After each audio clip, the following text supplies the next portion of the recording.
ชะชะอ้าวเอากระดึกเอวจากบาดบาดนี่บ่แม่นฮอนเอวเด้อแค่ฮอนเอวเพิ่นว่าหมอลำสิงอันนี้เปลี่ยนจังว่ากระดึกเอวเพิ่นว่า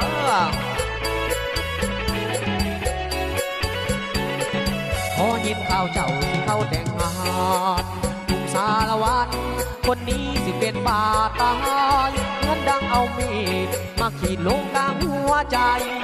สิฆ่าให้ตายหรือได้นวลน้องนงคามืออื่นตอนเสาร์น้องเขาแต่งงานตายหามน้ำตาบ่ทันมันไหลออกมาประจานบอกว่าอกหักเสียหลักให้หนุ่มเวียงจันทร์น้องลุงสารวัตรคนนี้ที่เคยเอาใจ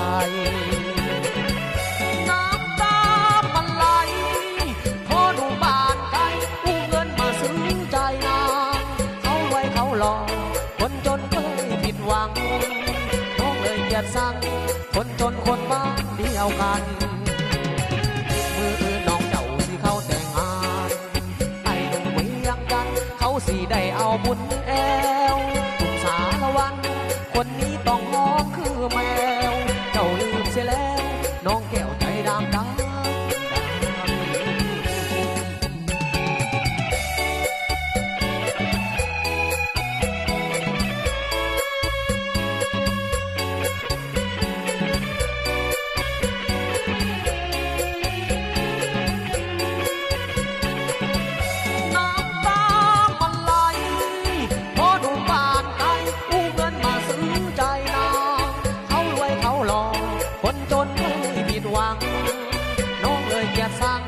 คนจนคนบ้านเดียวกันมืออื่นน้องเจ้าสิเข้าแต่งงานไอ้หนุ่มเวียงจันทร์เขาสิได้เอาบุญแอวลุงสารวัตรคนนี้ต้องมองคือแมวเจ้าลืมเสียแล้วน้องแก้วใจดำดำดำเจ้าลืมเสียแล้วน้องแก้วใจดำดำดำเชื่อขอเสียงวัยรุ่นนะขอเสียงวัยรุ่น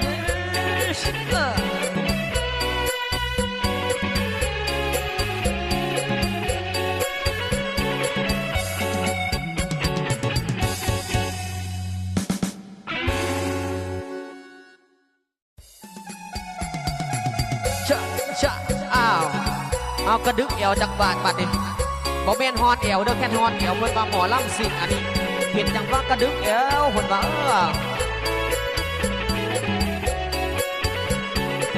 พอยินข่าวเจ้าที่เขาแต่งงา